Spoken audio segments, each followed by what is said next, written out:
Hi friends, video కనుక నచ్చినట్లయితే తప్పకుండా లైక్ చేయండి. మధు గారికి వాళ్ళ అత్తగారి ఇంట్లో ఏదో సమస్యట మీతో చెప్పుకోవడానికి ఇక్కడికి వచ్చిందని చెప్పేసి విధంగా రామ్ చెబుతుండగా, సమస్య వస్తే అక్కడే చూసుకోవాలి కానీ ఇక్కడికి రావడం ఏంటి అని చెప్పేసి శివకృష్ణ అంటుండగా, అత్తారింట్లో సమస్య వస్తే పుట్టింటికే కదా నాన్న రావడం అని చెప్పేసి ఈ విధంగా మధు అంటుంది. అదేంటి నాన్న, ఏదైనా సమస్య వస్తే అక్కని ఇక్కడికి రమ్మని చెప్పాం కదా అని చెప్పేసి సీత అంటుండగా, ఇందుకే ఇందుకే ఇంటికి రావాలంటే నాకు భయం వేస్తుంది. ఇప్పటికీ నా అర్థమైంది సీత, నన్ను ఒకలాగా నిన్ను ఒకలాగా చూస్తున్నారని అని చెప్పేసి మధు అంటుంది. అదేం కాదక్క, అమ్మ నన్ను అలా అపార్థం చేసుకోకని చెప్పేసి విధంగా సీత అంటుండగా, ఇప్పుడు నాకు చాలా అర్థమైంది. ఇక ఇంకొకసారి ఇంటి మోకాన రానులే, ఇక బుద్ధొచ్చింది, ఇక వెళ్తున్నా అని చెప్పేసి మధు వెళ్ళిపోతూ ఉంటుంది. అక్క అని చెప్పేసి సీత పిలుస్తుండగా మధు వెళ్ళిపోతుంది కదా. పాపం ఇంటికి వచ్చిన మధును అలా పంపించవేంటి అని చెప్పేసి సుమతి అంటుండగా, ఇక వీళ్ళ ఇదే పొరపాటు చేస్తూ ఉంటారు, అంతేకాదు వీళ్ళకి ఇది అలవాటు లేమ్మా అని చెప్పేసి బామ్మ అంటుంది. సరే మేము వెళ్ళి మాట్లాడేస్తాంలే మావయ్య అని చెప్పేసి రామ్ అంటుండగా, మీకెందుకు బాబు అంత శ్రమ, నేను వెళ్ళి తర్వాత మాట్లాడతలే అని చెప్పేసి శివకృష్ణ అంటాడు. బావ దగ్గరికి వెళ్ళి మాట్లాడి వస్తాంలే మావయ్య అని చెప్పేసి అంటుండగా, ఇక వచ్చిన తర్వాత వెళ్ళిపోతామని చెప్పేసి సీత అంటుండగా, విద్యాదేవి టీచర్ని కంపల్సరీ తీసుకెళ్ళి నా బాబు అని చెప్పేసి ఈ విధంగా శివకృష్ణ అంటుండగా, అదేంటి అంకుల్ అలా అంటున్నావు? ఏం లేదు బాబు, విద్యాదేవి టీచర్ని తన చెల్లెలి రూపంలో చూసుకుంటున్నాడు అని చెప్పేసి లలిత అంటుంది. అవును బాబు, తను ఇక్కడే ఉంటే సుమతి లేని లోటు పోతుంది అని చెప్పేసి బామ్మ అంటుండగా, టీచరు మాతో రావడం మా ఇంట్లో ఉండడం చాలా ఇంపార్టెంట్ బామ్మ, మీరు ఎప్పుడైనా వచ్చి చూడొచ్చు అని చెప్పేసి సీత అంటూ, తను వస్తానని మీతో అంటే ఏదోలా ఉంది అని చెప్పేసి ఈ విధంగా శివకృష్ణ అంటుండగా, పర్వాలేదులే అండి, అప్పుడప్పుడు తను మా ఇంటికి వస్తూ ఉంటుంది అని చెప్పేసి ఈ విధంగా విద్యాదేవితో లలిత అంటుండగా, సరే అమ్మా, నేను వెళ్ళి మధు వాళ్ళ ఇంటికి వెళ్ళి మాట్లాడి వస్తాను, మీరు రెడీ ఉండండి అమ్మా అని చెప్పేసి రామ్ ఇక సుమతికి చెప్పి వెళ్ళిపోతూ ఉంటాడు. సూర్య మధు గురించి అటు ఇటు తిరుగుతుండగా ఈలోపు మధు ఇంటికి వస్తుంది. కోపంతో, రాత్రంతా ఎక్కడికి వెళ్ళావు, ఎక్కడున్నావు అని చెప్పేసి విధంగా సూర్య కోపంగా అడుగుతుండగా వాళ్ళ అన్నయ్య ఇలా అంటాడు, అరే లోపలికి రానివ్వరా అని చెప్పేసి అంటుండగా, అవును చెప్పా పెట్టకుండా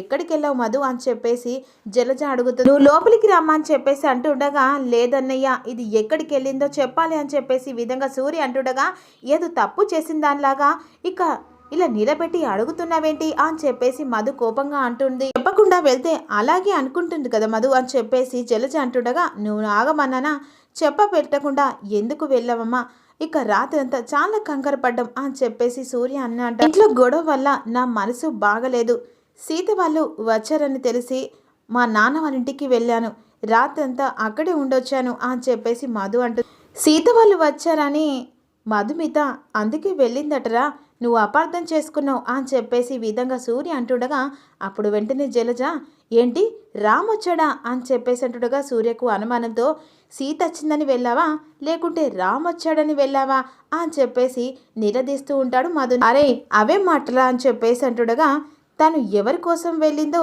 తెలియాలి కదన్నయ్య, అరే మనసు బాగలేక వెళ్ళిందని చెప్తుంది కదరా అని చెప్పేసి అంటాడు. సూర్య వెంటనే, మనసు బాగలేదని వెళ్ళిందా లేకుంటే మనసుకు నచ్చినవాడు వచ్చాడని వెళ్ళిందా అని చెప్పేసి సూర్య అంట. అనేదేదో సూటిగా అను సూర్య, ఈ డొంక తిరుగు మాటలు అవసరం లేదని చెప్పేసి మధు అంటుండగా, ముందు నువ్వు లోపలికి రామ్మా అని చెప్పేసి అంటుండగా, ఇక్కడ తెలియాలన్నయ్య అని చెప్పేసి అంటుండగా, ఏం తెలియాలి నీకు, ఏం తెలియాలి అని చెప్పేసి మధు గట్టిగా అరుస్తుండగా, ఇక గొడవ పడకండమ్మా, గట్టిగా అరవకు అని చెప్పేసి అంట. ఇరుగు పొరుగు వాళ్ళు వింటారమ్మా అని చెప్పేసి అంటగా, ఆ పరువు గౌరవం తనకుంటే కదన్నయ్య అని చెప్పేసి సూర్య అంట. కనీసం ఫోన్ చేసినా కూడా ఎత్తట్లేదు అని చెప్పేసి ఈ విధంగా సూర్య కోపంగా అంటుండగా, ఈలోపు రామ్ సీత వస్తారు.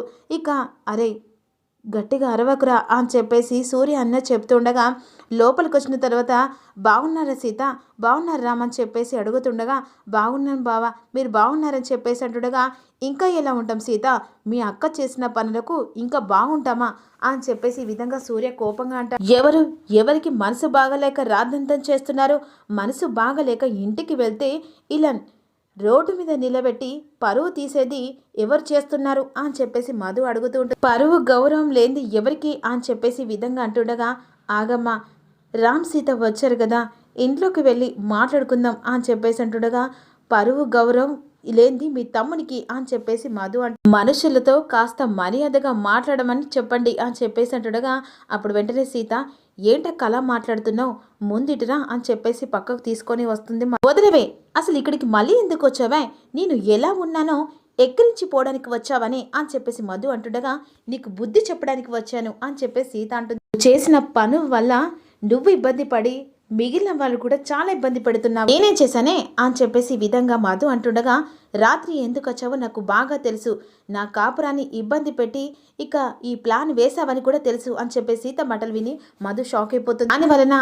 నీ కాపురంలో గొడవలు వస్తున్నాయని తెలుసుకోవట్లేదు అని చెప్పేసి అంటుండగా, అప్పుడు వెంటనే మధు, ఏం బాగుతున్నావే అని చెప్పేసి అడుగుతూ, అంతా తెలుసక్క, దబాయించాలని చూడకు, నీలాంటి వాళ్ళు ఆ మహాలక్ష్మి వాళ్ళు ఎంతమంది వచ్చినా నన్ను రామ్ని ఎప్పటికీ విడదీయలేరు అని చెప్పేసి సీత అంటుంది. గుర్తుపెట్టుకో, ఆ మహాలక్ష్మి ప్రభలకు నువ్వు లొంగకుండా చక్కగా నీ భర్తతో కాపురం చేసుకో, ఒప్పుకున్నా ఒప్పుకోకపోయినా ఇదే నీ జీవితం, సూర్యబావ నీ భర్త, నువ్వు మహాలక్ష్మి తలకిందలు తపస్సు చేసినా ఇద్దరు కలిసి నన్ను నా భర్తను విడదీయలేరు అని చెప్పేసి సీత వార్నింగ్ ఇస్తూ ఉంటుంది. అర్థమైందా, పద అని చెప్పేసి చేపట్టుకొని తీసుకొస్తుండగా ఈలోపు సూర్యకు ఈ విధంగా రామ్ చెప్తూ ఉంటాడు.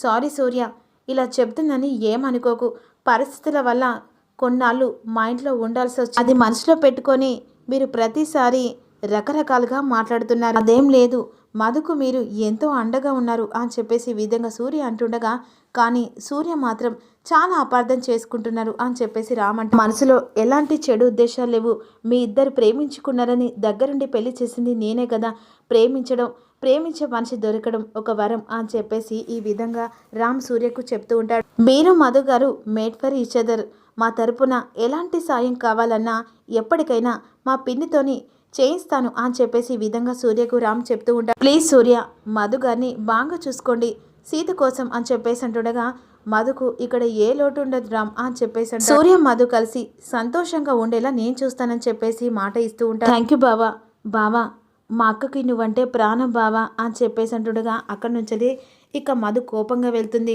బావా లోపలికి వెళ్ళి బావా అని చెప్పేసి సీత అంటుండగా ఇక సూర్య లోపలికి వెళ్తారు. అప్పుడు వెంటనే సీతారాం వెళ్తుండగా, భోంచేసి వెళ్ళు అని చెప్పేసి సూర్య అంటుండగా, మరోసారి వస్తాం అని చెప్పేసి ఈ విధంగా రామంట. కనీసం టీ అయినా తాగండి అని చెప్పేసి అంటుండగా, మరోసారి వస్తాం బావా, అక్క నన్ను బావని మీరే చూసుకోవాలని చెప్పేసి ఇక బయలుదేరుతారు. సీత వాట్ నెక్స్ట్ అని చెప్పేసి అడుగుతుండగా, ఏముంది టీచర్ గారిని తీసుకొని ఇంటికి వెళ్ళడమే అని చెప్పేసి సీత. మరోవైపు మహాలక్ష్మి చాలా టెన్షన్ పడుతుండగా, ఏమైంది మహా అని చెప్పేసి జన అడుగుతుండగా, ఏమో జన మార్నింగ్ నుంచి కుడి కన్ను చాలా అదురుతుంది అని చెప్పేసి అంటుండగా, అయితే ఏదో చెడుగు జరగబోతుంది చెల్లై అని చెప్పేసి చలపతి అంటే, అశుభం ఆపుతావా బావ అని చెప్పేసి గిరి అంటుండగా, వదినకు కుడి కన్ను అదురుతుందంటే వదినకు ఏదో ఇష్టం లేనిది జరుగుతుందన్నయ్య అని చెప్పేసి రేవతి అంటుంది. అనవసరంగా మహాన్ని టెన్షన్ పెట్టకండి, అదేం జరగదులే అని చెప్పేసి జైన అంటుండగా, లేదు బావగారు, మహాకు కుడి కన్ను అదిరిన ప్రతిసారి ఏదో ఒక చెడు జరుగుతుంది అని చెప్పేసి అర్చన అంటే, ఇక ఈలోపు సీత విద్యాదేవిని టీచర్ తీసుకొని వస్తుంది. అప్పుడు వెంటనే సాంబన్న, మేడం మీరు తిరిగి వచ్చినందుకు చాలా సంతోషంగా ఉంది, మీరు తిరిగి వస్తారని నా మనసు చెప్పింది మేడం అని చెప్పేసి సాంబన్న అంట. లోపలికి వెళ్దాం టీచర్ అని చెప్పేసి అంటుండగా, లోపలున్న జన గిరి అర్చన మహా అందరు కలిసి హాల్లో ఉంటారు కదా, వీళ్ళన్నట్టు ఏ ఘోరం జరగదు మహా, నువ్వు రిలాక్స్గా ఉండు అని చెప్పేసి జన మహాకు చెప్తూ ఉంటారు. అంతగా ఏ ప్రమాదం వస్తుందో చూద్దాంలే వదినని చెప్పేసి అంటుండగా, ఈ లోపు ఇక పిన్ని అని చెప్పేసి రామ్ బయట నుంచి పిలుస్తూ ఉంటాడు.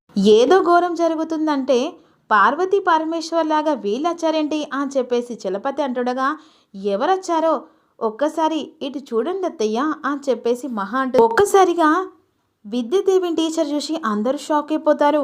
మహా ఇంకా పెద్ద షాక్లో ఉండిపోతుంది. పార్వతీ పరమేశ్వర్తో పాటు బారాశక్తి కూడా వచ్చింది అని చెప్పేసి రేవతి అంటూ, ఏదో చిన్న ప్రమాదం అంటే ఏకంగా ప్రాణాలు తీసే ప్రమాదం వచ్చింది మహా అని చెప్పేసేటట్టుగా, విద్యాదేవి అమ్మ వచ్చింది అని చెప్పేసి రామంట. లోపలికి రండి టీచర్ అని చెప్పేసి అంటుడుగా, వెంటనే మహాలక్ష్మి అడ్డుపడుతుంది. మళ్ళీ ఎందుకొచ్చావు అని చెప్పేసి నిలదీస్తూ ఉంటుంది సుమతి. ఆ గడప తొక్కద్దు, మా ఇంటి వైపు చూడొద్దని నీకు చెప్పాను కదా అని చెప్పేసి కోపంగా మాట్లాడుతుంది మహా. ఏ ధైర్యంతో వచ్చావు, ఎవరు రమ్మన్నారు, నేను మేమే రమ్మన్నమతే అని చెప్పేసి సీత అంటుండగా, రమ్మనడానికి నువ్వెవరు, రావడానికి ఆవిడెవరు అని చెప్పేసి మహా అడుగుతుంది. వెంటనే సుమతి మనసులో, నా ఇంట్లోకి నన్నే రావద్దంటున్నావా మహాలక్ష్మి అని చెప్పేసి అంటుంది. తన వల్లే ఈ ఇంట్లో ఒక నిండు ప్రాణం పోయేది, తను ఇంట్లో అడుగు పెడితే ఇంకెన్ని ప్రాణాలు పోతాయని చెప్పేసి మహా అంటుండగా, మా టీచర్ ప్రాణాలు పోసేది తప్ప ప్రాణాలు తీసేది కాదు అని చెప్పేసి సీత అంటూ, గురించి నీకు తెలియదు సీత, తన వల్ల ప్రీతి సూసైడ్ చేసుకోబోయింది, తను ఇక్కడే ఉంటే మళ్ళీ అదే పని చేస్తుంది అని చెప్పేసి అర్చన గిరి అంట. ప్రాణాలు తీసే మనుషులు ఇంట్లో ఉండకూడదు, పంపించేయండి అని చెప్పేసి జన అంట. కుదరదు మావయ్య, టీచర్ ఇక్కడే ఉండాలి అని చెప్పేసి సీత అంటుండగా, ఎందుకు ఉండాలి అని చెప్పేసి మహా అంటుండగా, ఉండాలి పిన్ని అని చెప్పేసి రామ్ అంటారు. ఏంటి రామ్ ఏమన్నాం, మళ్ళీ చెప్పు అని చెప్పేసి అంటుండగా,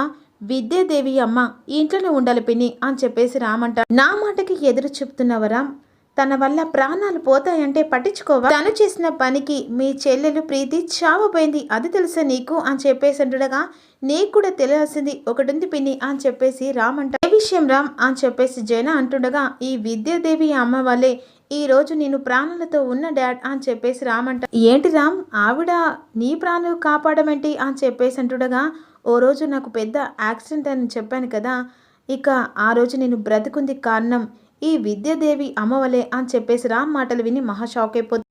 ఈ అమ్మ ఆ రోజు కాపాడకపోతే ఈరోజు నేను ప్రాణాలతో ఉండేవానే కాదు, ఈ అమ్మ నాకు పునర్జన్మ ఇచ్చింది అని చెప్పేసి రామ్ అంట. ఆ రోజు చూడలేకపోయాను, అమ్మ ఆశించి నా దగ్గర ఎలాంటి ప్రతిఫలం ఆశించకుండా నాకు చెప్పకుండా ఇక్కడి నుంచి వెళ్ళిపోయింది. లక్కీగా సీత కారణంగా ఆ రోజు కాపాడిన అమ్మే ఈ అమ్మ అని తెలిసింది అని చెప్పేసి రామ్ చెప్తూ ఉంటాడు. ఈ ఇంట్లో నుంచి వెళ్ళిపోయినా ఇక ఈ అమ్మని సీత వాళ్ళ ఇంట్లో ఉందని తెలుసుకొని తిరిగి మళ్ళీ ఇంటికి తీసుకొచ్చావు అని చెప్పేసి రామ్ చెప్తూ ఉంటాడు. నా ప్రాణాలు కాపాడిన ఈ అమ్మకి బదులుగా నా నుంచి ఏం ఆశించిన ఈ అమ్మకి రుణపడి ఉన్నా, ఆ రుణం తీర్చుకోవాలంటే ఈ అమ్మ ఇక్కడే ఉండాలి, ఈ విషయంలో నాకు ఎవరు ఎదురు చెప్పకూడదు అని చెప్పేసి రామ్ మాటలు విని మహాషాక్లో ఉండిపోతుంది. సీత భలే వాడివి మామ, అప్పుడు అంటే టీచర్ నీ ప్రాణాలు కాపాడలేదని చెప్పేసి బయటికి వెళ్ళమన్నారు, ఇప్పుడు నీ ప్రాణాలు కాపాడిందని టీచర్ అని తెలిసిన తర్వాత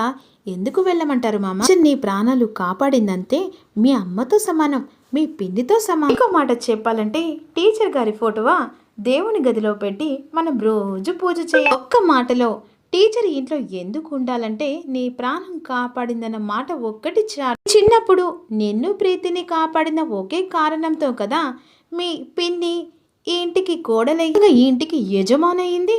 ఏమంటారు అత్తయ్య, కరెక్టేనా? చలపతి 100% నిజమే అమ్మా. ఆ రోజు మహాలక్ష్మి ప్రాణాలు తెగించి పిల్లల్ని కాపాడింది కాబట్టి ఆ బావకు భార్య అయింది, ఈ ఇంటికి బాస్ అయింది. ఆ రోజు మహాలక్ష్మి వదిన చేసిన త్యాగం తెగింపు ఈ రోజు విద్యాదేవి టీచర్ గారు చేశారు అని చెప్పేసి రేవతి అంటే, వదినకు టీచరు తక్కువేం కాదు, ఏమంటావు వదిన అని చెప్పేసి రేవతి అడుగుతూ ఉంటావు. అన్నయ్య నేను చెప్పింది నిజమే కదా, అంటే ఓ రకంగా చూస్తే రామ్ కాపాడింది టీచర్ కాబట్టి ఇంట్లో ఉండాల్సిందే అని చెప్పేసి జన మాటలు విని మహాషాక్లో ఉండిపోతుంది. చూద్దాం ఏం